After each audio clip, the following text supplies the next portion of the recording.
The unbelievable untold story of Nicodemus, the man who bore Jesus' crucified body. Few knew what truly happened that night. The moon hung low, casting jagged shadows across the cobblestones of Jerusalem. A hushed tension wrapped around the air, thick and heavy, as whispers of fear echoed through the darkened streets. Nicodemus stood there, heart pounding, hands trembling as he clutched the lifeless body of Jesus.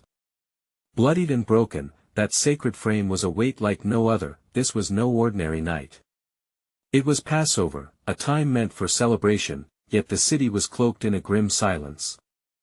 The sun had set on a day filled with despair and disbelief. Only days before, crowds had hailed Jesus as a king. Now the same mouths cried out for his death. Where were they now? The air crackled with unanswered questions and broken hopes. Nicodemus was a Pharisee, a man of the law. He was respected, feared even.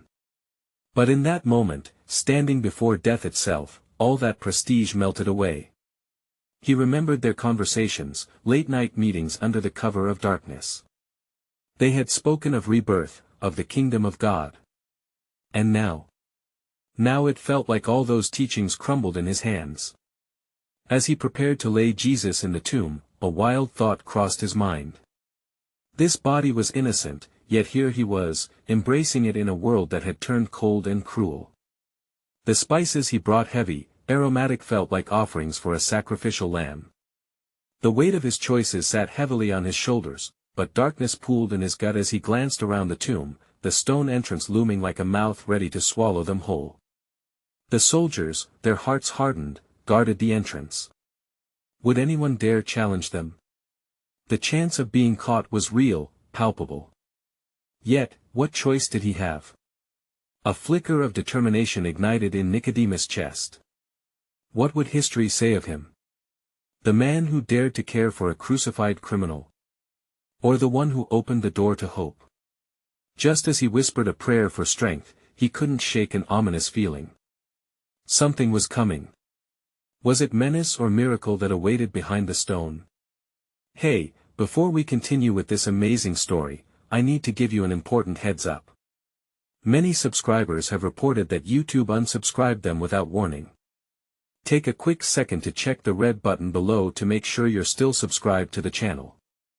I'd hate for you to miss any of the exclusive content coming soon. And while you're there, smash that like button, it really helps me out with the algorithm. Oh, and tell me in the comments, which city are you watching from? I love getting to know every amazing person who's part of this community. Your participation makes all the difference. Let's connect. As Nicodemus laid the body of Jesus in the cool confines of the tomb, the silence enveloping the moment felt profound, as though time itself held its breath. The spices, crushed and fragrant, were sprinkled over Jesus' body with reverence. Each grain seemed like a prayer, a testament to all that had been lost and all that still might be. The flickering oil lamp cast shadows that danced around the stone, and for a brief moment, he imagined sharing these final moments with his teacher, discussing the mysteries of life and faith as they had done so often in the still hours of the night. But this was not a conversation, it was an ending. The stone laid heavy on Nicodemus' heart. Could the Son of Man truly be dead? The very words that had flowed from Jesus' lips echoed in his mind, unless one is born again, he cannot see the kingdom of God. Yet, here was a finality that felt like a closing door rather than an opening to something new. Outside, the soldiers kept their watch, indifferent to the shadows that whispered within the tomb. Nicodemus' thoughts turned to the other disciples, the devoted followers who had scattered in fear, their dreams collapsing like a house of cards. Had they fled in despair, or were they plotting to carry on in secrecy? The vision of their terrified faces, mixed with sorrow and disbelief, haunted him. He gripped the edge of the tomb, looking up at the stars twinkling in the night sky. Each star felt like a tiny reminder of hope, yet in his heart, he felt no illumination, only an abyss. It pierced through him. What would they all think of him? A respected leader who turned to a condemned man in his final hour. What did it mean to defy the judgment of the many for the love of one? As the weight of the grave seemed to settle into his bones, Nicodemus couldn't help but ponder the events that had led them to this intersection of faith and doubt. He had witnessed Jesus' miracles, the incredible acts of compassion towards the afflicted, the profound teachings that challenged the very core of tradition.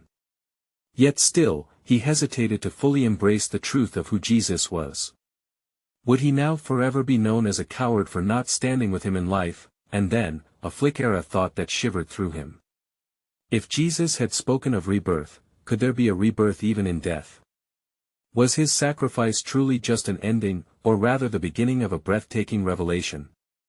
Even in this oppressive darkness, could he cling to a hope that stirred within him, however fragile it might seem? With a final prayer sent skyward, Nicodemus stepped back and sealed the tomb.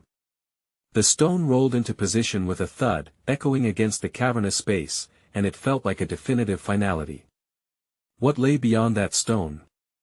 Nicodemus walked away, heart heavy yet restless, pondering that hollow silence. As dawn approached, bringing with it the promise of light, he could not shake the question that gnawed at him: had he just witnessed the end of a great prophet, or was this the most profound act of redemption yet to come? As the first light of dawn began to pierce the dark veil of night, Nicodemus felt the whisper of a new day settling around him. The air was crisp, carrying the scent of dew, and faintly the smell of spices lingered on his robes, a reminder of his last act of love for Jesus. Each step he took on the path back toward the city was heavy with doubt, yet a flicker of determination flickered within him as he contemplated the day ahead. It seemed an age had passed since he had ventured with Joseph of Arimathea to the tomb. Conversations of old echoed in his minute dialogue with Jesus re-emerged, where he had asked, "How can these things be?"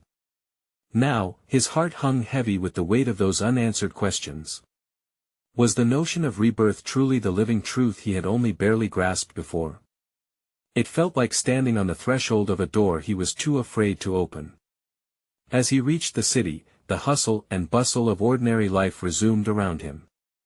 People moved about, yet Nicodemus could sense an unease, a shared grief that hung in the air like a thick fog.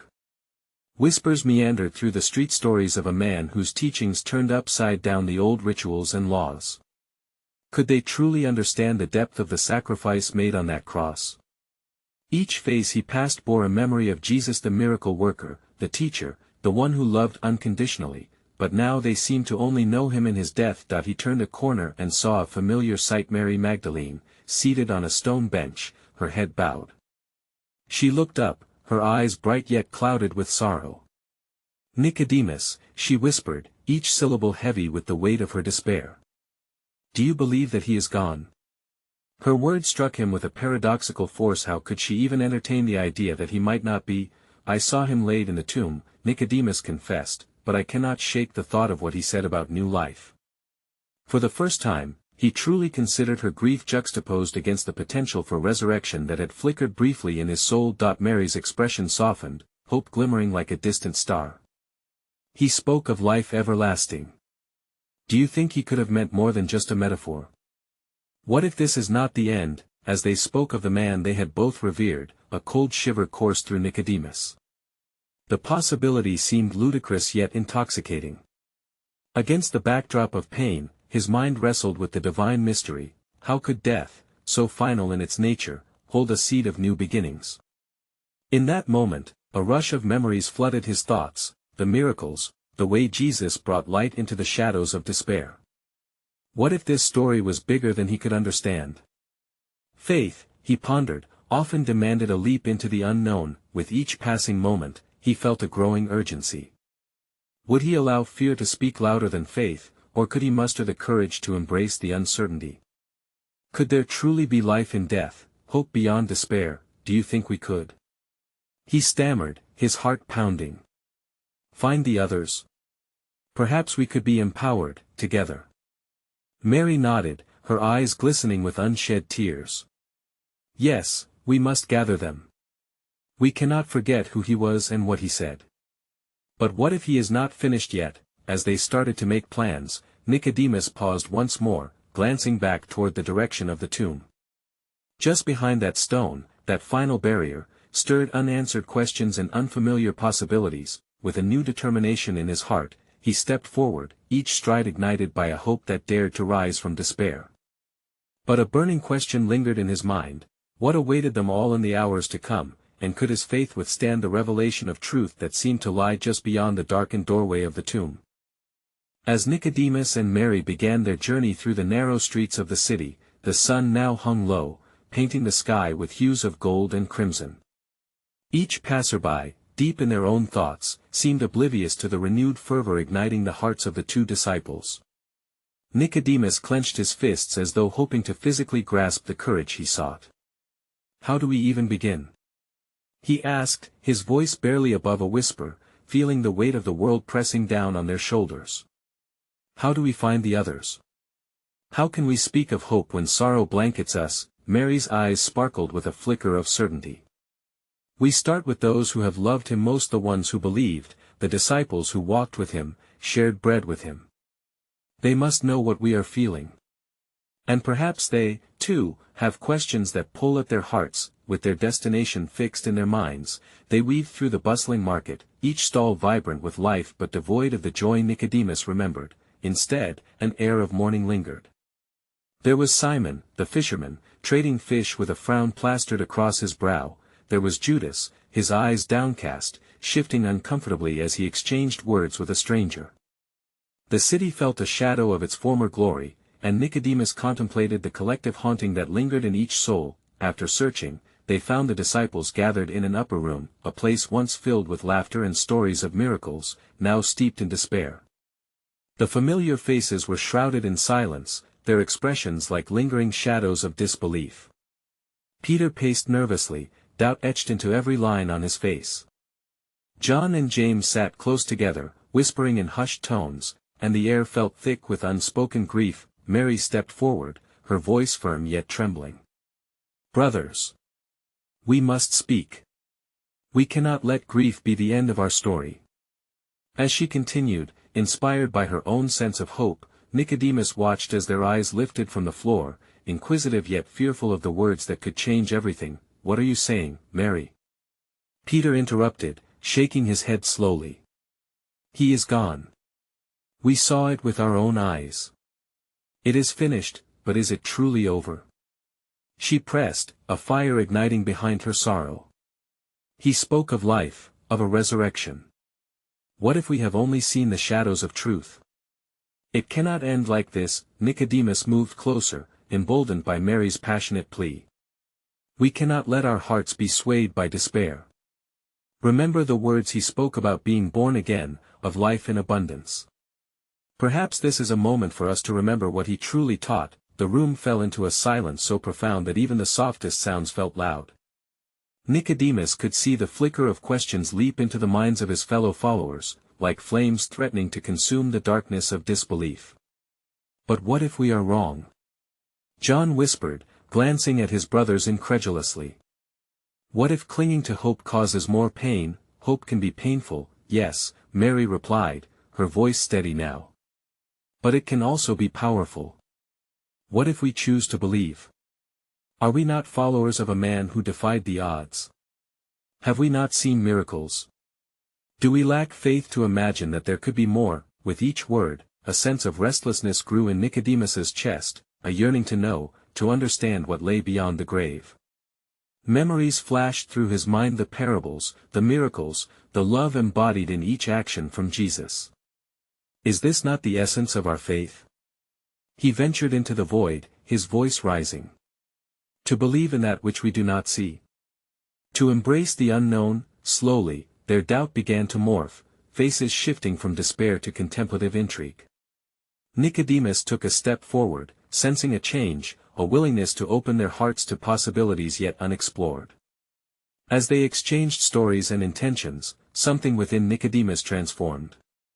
He no longer stood before them as merely a Pharisee, but as someone caught in the quest for understanding, seeking a bridge between the seen and unseen. Yet amid this burgeoning hope hung a sobering question that loomed large, threatening to eclipse their resolve. Could their collective faith withstand the weight of what was to come?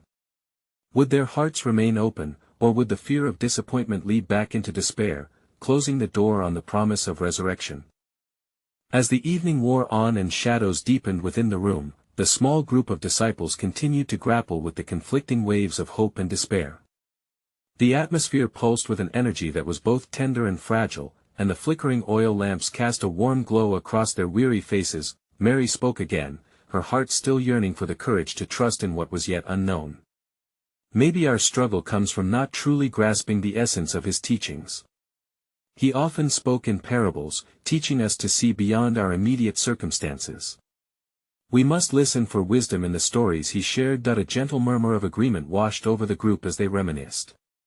John remembered a parable about a seed that must die to bring forth new life. His expression grew thoughtful. Have we not all felt like that seed, buried beneath the weight of sorrow?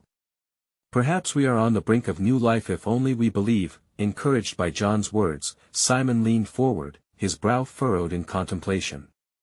What if we are being challenged right now to respond differently? Think of the countless miracles we witness at. It taught us to confront our fears, to step boldly into the unknown. Can we not do the same now? Weighing their words, Peter, still wrestling with his guilt and uncertainty, finally spoke. But is it not easier to cling to sorrow than to face the possibility of disappointment again? We saw him suffer. We watched him die. Hope feels like a distant echo, easily lost. The air grew heavy with his confession, but Mary, with a newfound determination, moved to Peter's side. But we are not merely bystanders in this story. We are participants. If we believe he taught us the way of love, then love should compel us to act.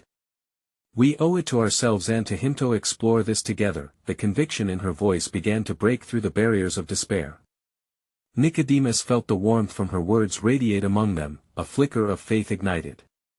What if we do not seek signs, but seek understanding?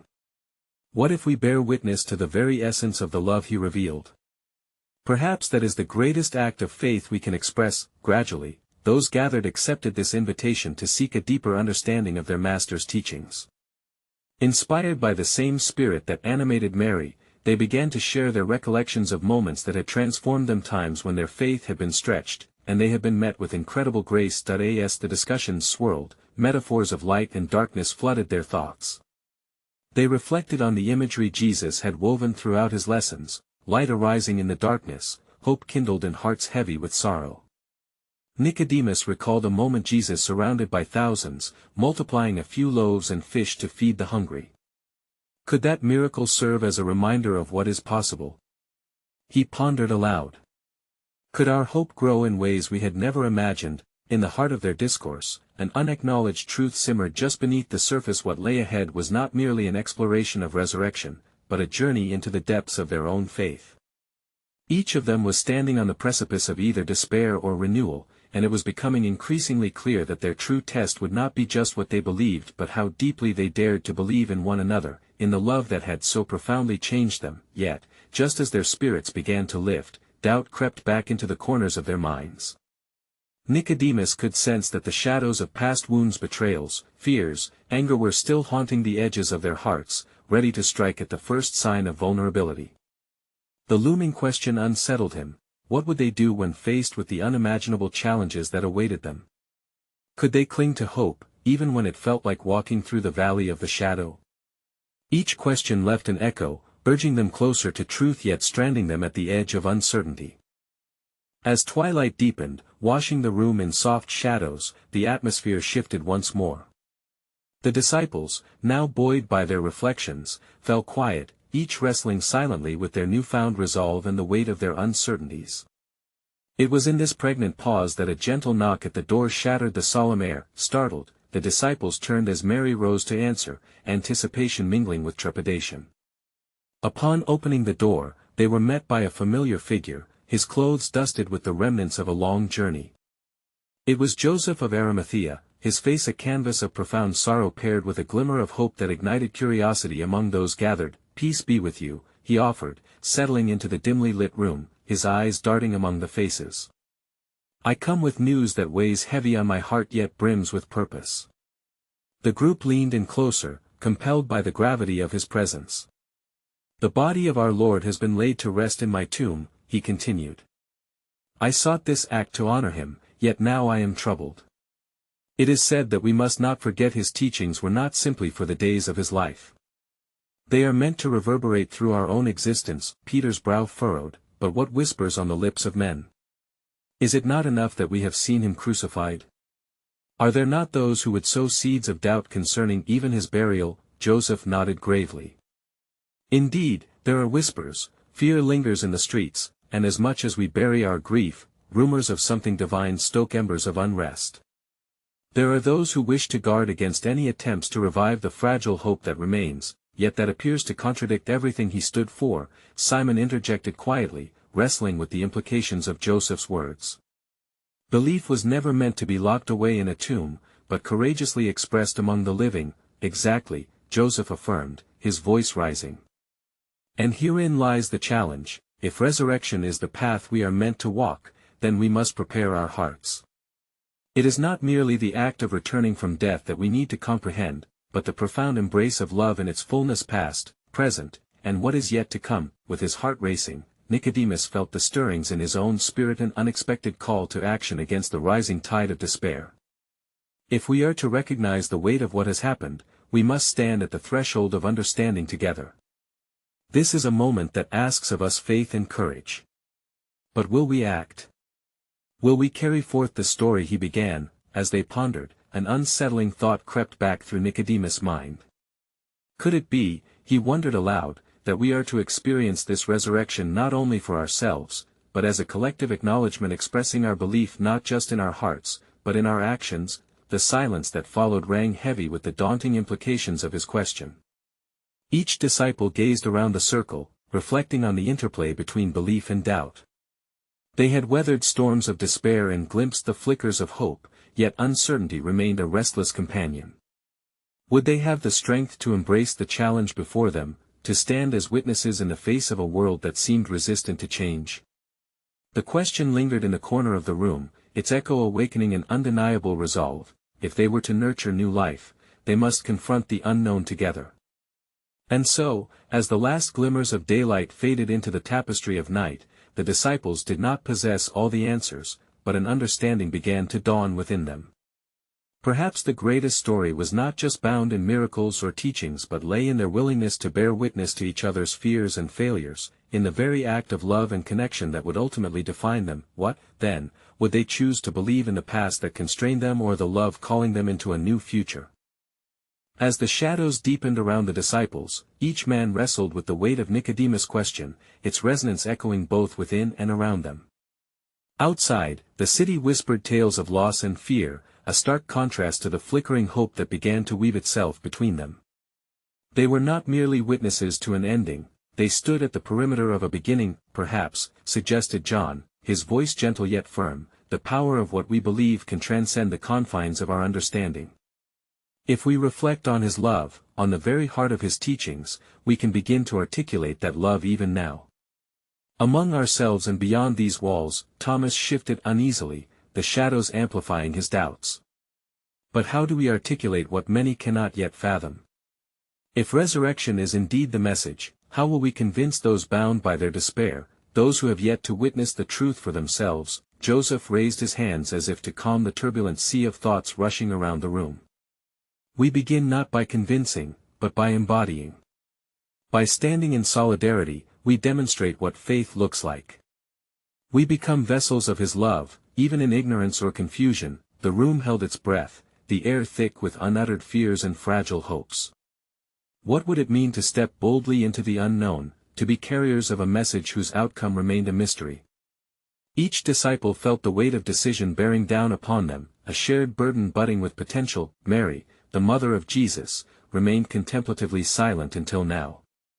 Resurrection must be about more than returning to life, she spoke softly, her words inflected with the wisdom of a mother. It is about transformation. Can we allow our hearts to be transformed in this very moment? To let go of fear and embrace the possibility of hope. Looking intensely into each pair of eyes surrounding her, she instilled a flicker of courage. What if we began to embody the joy that once danced upon his lips? What if we chose to reflect the light he brought into the world? The concept struck a chord among the group. Could their own vulnerability, their honest struggles with faith, become a bridge and offering to others still ensnared in grief or disbelief? What if their very presence, their communal journey, could illuminate the path toward understanding? Peter broke the silence, a spark igniting his earlier trepidation. We need not have everything resolved to begin this journey. Every great act of love springs forth from uncertainty. Perhaps the act of loving one another amidst confusion itself becomes an act of resurrection. Each disciple shifted in their seat, the idea blooming like blossoms ushering in spring after a long winter. The conversation began to ebb and flow, a dynamic tapestry woven from their collective threads of faith and doubt. They began to speak not of grand gestures, but small acts, a touch, a shared meal, a moment of listening. The realization was profound. Resurrection could manifest in their lives through their connection to one another. In the dim light, Nicodemus absorbed the spirit of his companions, their mingled hopes stirring a passion he hadn't expected. Then let us accept the challenge to weave our lives closer together. Each act of love can be a testament to what we believe, a whisper against the stones of doubt that the world lays heavy upon us. As they spoke, the presence of something greater enveloped them. With every word, their resolve strengthened, a tapestry of hearts weaving a single purpose. Yet one question continued to linger in the corners of their minds: was this unity, born from shared pain, enough to spark change in the hearts of those still reeling from loss? As the night grew deeper, they remained gathered, a small flicker of light in a world dimmed by tragedy. The question lay unanswered, lingering in the air thick with unspoken promise. Would their faith, woven through love and vulnerability, be enough to hold back the darkness and invite others into the light they sought? As the flickers of candlelight danced upon the walls, each disciple found himself lost in reverie, contemplating the depth of their calling. The shared resolve woven amongst them felt both delicate and unbreakable, like a spider's web glistening with morning dew. In that sacred space, the hearts of men transformed into instruments of divine possibility, ready to echo the message of love they had witnessed and felt. Just beyond their circle of warmth, the restless city pulsed with life, unaware of the quiet revolution brewing within those four walls. Fear and despair hung heavy outside, like a fog threatening to swallow the flicker of hope. Yet within, they spoke of love's power, the essence of which seemed to thrum around them, calling each man by name. Nicodemus, though drawn into the burgeoning faith of the disciples, still felt a profound tension within himself. The role he had played in the burial of Jesus haunted him. He recalled the sadness etched into the faces of those who mourned, as he watched the lifeless body laid in the tomb. The weight of that moment fell heavily upon him, and he dared to wonder aloud, what if our resurrection becomes a truth not just for ourselves, but for those like me, who waver between belief and doubt? The question rippled through the room, urging each man to turn inward once more.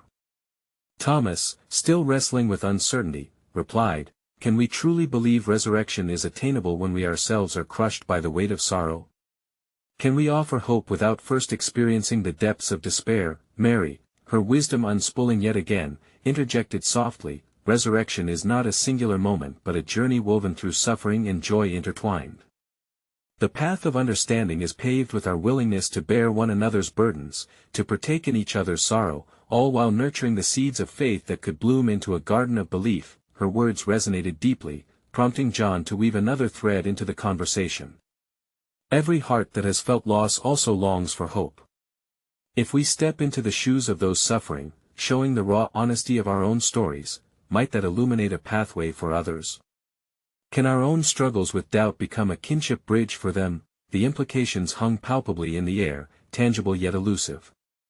Each man stared thoughtfully at the shadows flickering across the rich woods of the room, grappling with the truth that to embody resurrection meant to embrace the entirety of human experience: joy, pain, vulnerability, and the resounding power of love. As they pondered this, Nicodemus found courage unfurling within him. "I buried him, yes, but I also felt his love in that moment.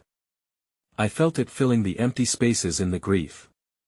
What if that love we felt or strive to embody is precisely what allows us to share this resurrection story, even as we stand in the shadow of death?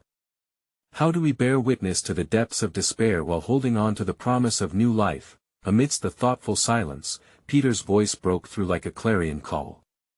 "Then we dare to step into the places that frighten us, to be honest in our weaknesses and strengths alike. In humility, amidst uncertainty, we can become the living proof of the love we all yearn for." Across the dim room, eyes ignited with a hint of hope, stirred by the shared vulnerability now threading them together. Their hearts yearned to be witnesses to the grandeur of resurrection, reflecting it in actions laden with love and authenticity, yet uncertainty still loomed large. While visions of possibility flickered like distant stars, they struggled with the reality of their situation. The echo of Nicodemus' question lingered in the stillness, for in their newfound resolve arose another shadow. How would they share this vision without succumbing to despair? How could they weave their stories into a testament of hope for those still trapped in darkness? Would the very act of gathering, nurturing their faith together, be the glue that could bridge the chasm dividing them from the world outside? With hearts intertwined and voices hushed, the disciples sat enveloped in a complex mystery, asking themselves, if resurrection lives within the embrace of shared struggles and vulnerability, how then must they navigate the world just beyond their door? As dawn slowly crept across the horizon, the first light of day painted the walls of the room. The disciples, hearts still intertwined, felt a stir of anticipation. With the sun's rays drifting through the windows, their thoughts migrated to Jesus, the one who had once walked among them, the one whose love beckoned them towards a calling they could barely comprehend. Nicodemus, seated slightly apart from the others, pulled his cloak tighter against the chill that lingered, a reflection of the lingering doubts that clung to his heart. As he gazed out into the awakening city, he was reminded of the heartbeat of Jerusalem, pulsing with both hope and turmoil. Who among us carries the weight of our decisions, our silence, and our conflicts? He pondered. The echo of his own internal fear rang louder than the chaos outside. Suddenly, the door to the room creaked open, a gust of warm air billowing through as it ushered in a familiar figure, Mary Magdalene. She stepped inside, her eyes shimmering like the dawn, a new energy surrounding her. "He is risen," she proclaimed. The words hung in the air, a sweet and trembling proclamation that seemed to suspend time itself. "Mary, you speak of the impossible," Thomas murmured, struggling to align his doubts with the fervor she exuded. "How can we believe what is seen as impossible?" With a grace that held the weight of the world, Mary responded, "What is impossible becomes a canvas upon which love paints its masterpieces. The resurrection is not merely a return from death. It is the enveloping of everything we hold dear, the reality of our struggles mingling with the promise of new life. It is what binds the living with the sleeping." Her words settled like morning dew within the hearts of those gathered. Ideas exchanged places with fears, and a seed of hope nestled within the shadows of their doubts. Nicodemus stood silently off to the side, a torrent of thought surging within him. Could this love truly transcend the divide between despair and joy? Would his own entombed heart find resonance in such a tale? Peter, re-energized by Mary's presence, spoke up again. "We must share with others the depths of our own journey, the lessons we embrace and the embraces we have received. No longer veiled in fear, let us be emboldened by the truth we've witnessed. We are called to bear witness to the impossible." An uneasy tension danced high in the room, each man aware of the personal costs that devotion to the story might impose. Nicodemus finally found his voice, a whisper at first, but gathering strength.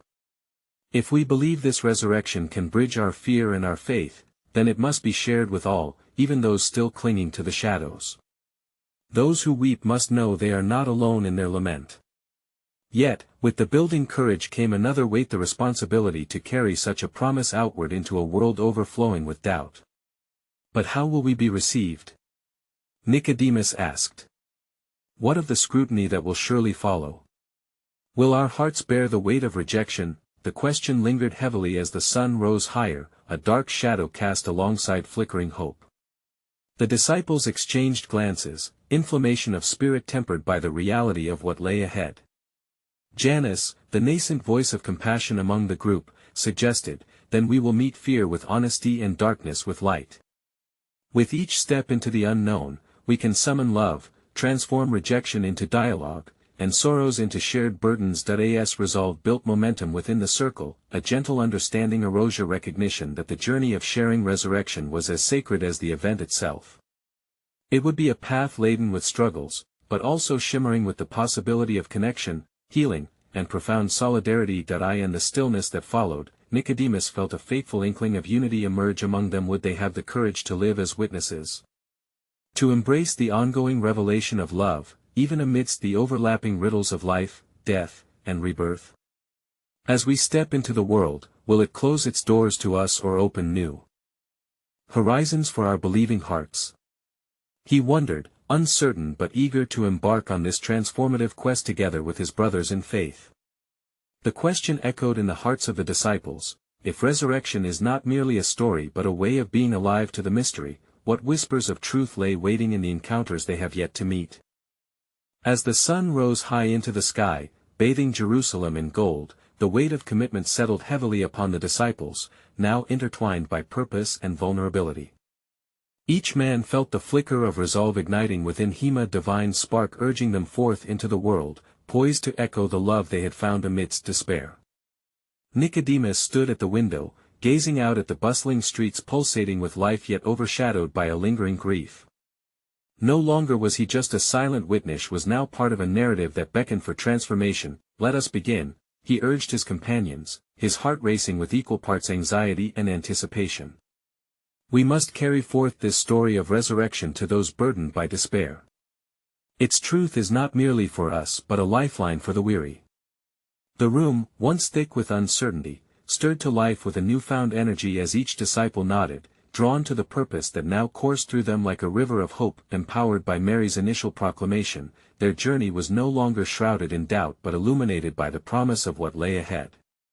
With each step into the vibrant streets, they became vessels of hope, determined to proclaim a message of love that transcended grief. They spoke not only with their lips but through their actions, offering hands of comfort and hearts of compassion to those they encountered. Amidst the clamor of the market, Simon paused, his gaze drawn to a mother cradling her child near the food stalls. Her face, etched with weariness, reminded him of the burdens borne by so many. "Here."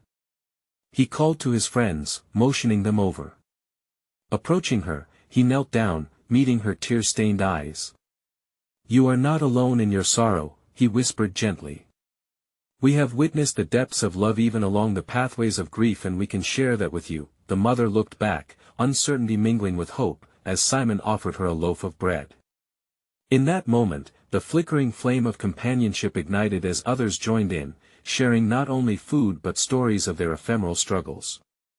The ripple of kindness began to envelop them all, replacing despair with connection, moments stitched together into a tapestry of love that beckoned others to share in the warmth. With each act of kindness, Nicodemus felt the once daunting shadows of doubt and remorse begin to lift. As they continued their day, he could sense that the resurrection was not a singular event but was alive in every tender interaction. It was as if Jesus' Spirit walked beside them, breathing life into each moment they embraced, fully an unspoken bond woven through shared experience. As they ventured deeper into the heart of the city, they encountered more souls, a beggar sitting aimlessly against a crumbling wall, a group of mourners following a coffin, an outcast shunned for their past. Each encounter unveiled a thread of connection, and the disciples wove through them like skilled artisans, offering words of solace and gestures of forgiveness. In these exchanges, they found not only their voices but the powerful message that resurrection had taken root. The shared journey of healing had begun. As twilight approached, the group reconvened on a hillside overlooking the city, their hearts filled with stories exchanged and burdens shared.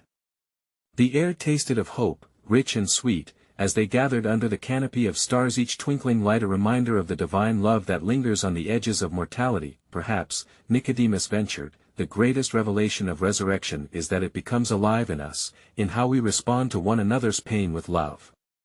The resonance of his words echoed in the hearts of his companions, a unity cemented by shared understanding. "Each day presents us with new possibilities to encounter the holy in one another," Mary replied, her eyes shimmering with the remnants of her earlier fervor. "We are witnesses now, not just to the story of Jesus' resurrection, but to the resurrection of hope, connection, and understanding in every soul we meet." With a collective sense of purpose, they realized this was not merely an endeavor to proclaim a message, it was an invitation to embrace a life of love that defied the boundaries of doubt. In that moment, the shadows that had once weighed heavily on their spirits began to dissolve, giving way to an understanding that was both profound and serene, a divine promise that life could flourish in the most unexpected places. And so, they committed themselves, standing resolutely in the face of darkness, but carrying a light that could never be extinguished, a light that urged them to witness to the rebirth of hope wherever they turned.